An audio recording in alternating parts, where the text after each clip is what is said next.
E como habitualmente às sextas-feiras, nesta segunda parte do Fecho de Contas, comentamos o setor das tecnológicas com o Nuno Ribeiro da Faber Novel.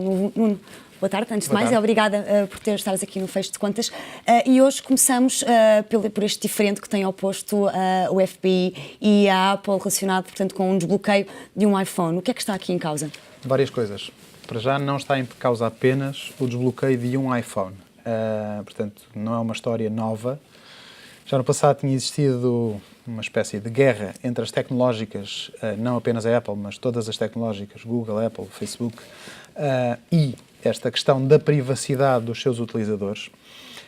O que está em causa são duas coisas, ou seja, em primeiro lugar, um desbloqueio individual de um telemóvel do terrorista que foi um dos autores do atentado em São Bernardino, nos Estados Unidos.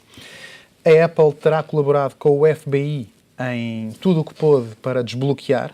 Houve alguma falta de capacidade do FBI em conseguir gerir melhor todo este processo. E a Apple vem contestar.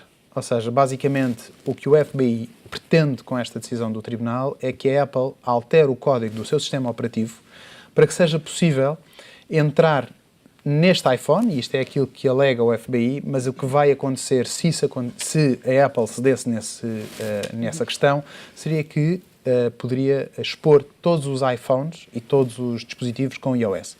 E, portanto, é este o motivo que leva a Apple a contestar a decisão deste Tribunal. Depois disso sucederam-se uma série de episódios, que eu acho que vale a pena recordarmos aqui. O primeiro episódio é que o Google, Facebook, Twitter e também hoje já a Microsoft, não apenas as empresas, mas vários administradores de diversas empresas tecnológicas, vêm colocar-se do lado da Apple, portanto dizer que percebem a posição da Apple e defendem essa mesma posição. É um movimento de indústria relevante. É de facto um movimento de uma indústria relevante e cada vez mais relevante nos nossos dias. E o que está aqui em causa não é apenas um iPhone, é a privacidade e a segurança de todos nós que utilizamos este tipo de dispositivos e que temos nestes dispositivos toda a nossa informação. Ou seja, não apenas as nossas fotografias, não apenas os acessos a determinados sites ou a determinadas contas bancárias, mas tudo. Ou seja, nós nunca demos tanta informação a nenhuma empresa como damos às tecnológicas.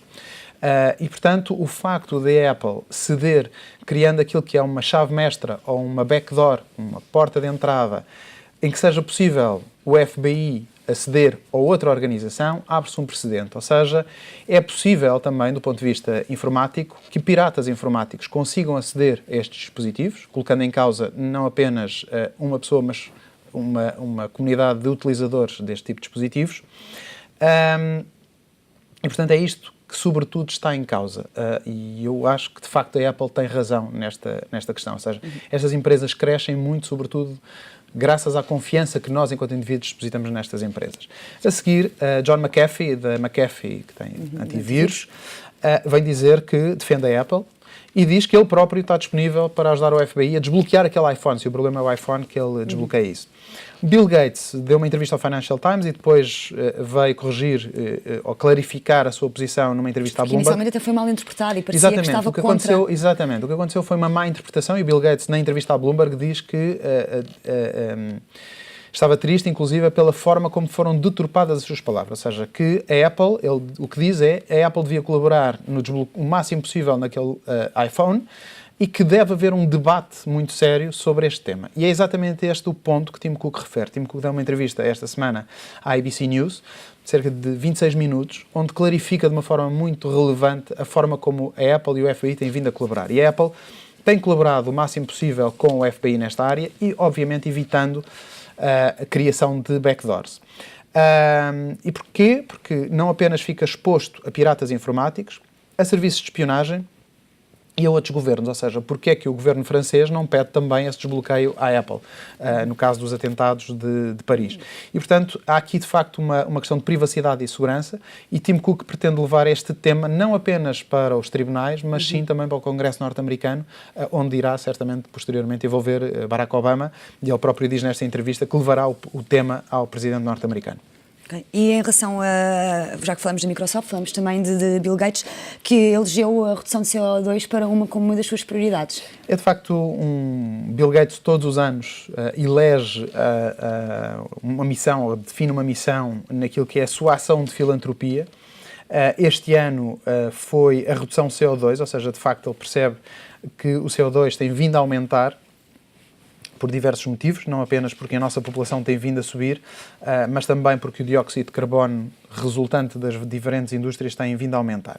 E, portanto, Bill Gates, de uma forma muito simples, diz que quer criar este superpoder, que é acabar com as emissões de CO2.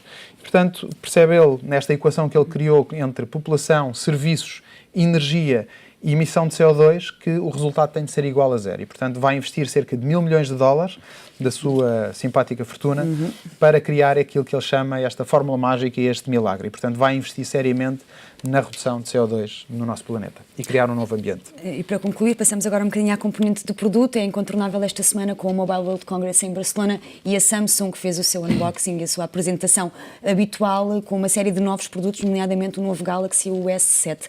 E, portanto, o que é que destacamos aqui? Destacamos várias questões, ou seja, não apenas o Galaxy S7 e o Edge, ou seja, estamos a falar sempre de melhorias incrementais neste tipo de produtos. Apresentaram também a câmara que filma a 360 graus, mas aquilo que há de facto a destacar este ano, não apenas na Samsung, mas é claramente o destaque deste ano nesta conferência, é a realidade virtual. Ou seja, em parceria a Samsung com o Facebook, através dos seus óculos Rift que adquiriu em 2014, criaram uma parceria, portanto, numa lógica de desenvolver óculos de realidade virtual. Porquê é que isto é relevante? Porque vai ser este ano e no próximo ano, vão ser os anos, como assistimos na área do mobile, vamos assistir na área da realidade virtual. Em que é que isto vai ser acelerador? Ou seja, é possível, através dos óculos, utilizar o smartphone, portanto, eu coloco o smartphone dentro daqueles óculos de realidade virtual, e é uma aposta da Samsung e do Facebook na criação de novas experiências, não apenas de entretenimento, de comunicação, de e-learning e também de experiência social. E, portanto, não será apenas a Samsung um player importante nesta área, fez aqui o primeiro anúncio formal nesta área, mas a Apple, certamente com o lançamento do novo iPhone, o iPhone 7, avançará nesta área. Tim Cook, nos últimos resultados, referia, quando lhe foi questionado sobre a questão da realidade virtual, ele dizia que acha que, de facto, é uma grande oportunidade e não é apenas uma área de nicho, ou seja, referindo-se à área dos videojogos. Não é apenas para videojogos, é claramente um produto de massas. E, portanto, teremos não apenas a Samsung, a Apple, o Facebook, a Microsoft, com o HoloLens, que já anunciou e já apresentou, mas ainda não anunciou na área do mercado, quando é que vai estar em mercado, e um outro produto que pode ser muito relevante, para já, que é também a Sony, através da PlayStation e da integração com a PlayStation 4. Portanto, agora a nova guerra joga-se na realidade virtual. É claramente aquilo que nós consideramos que vai ser o que vai acontecer nos próximos 2 anos. Nuno, muito obrigada pela presença aqui. Até à próxima semana.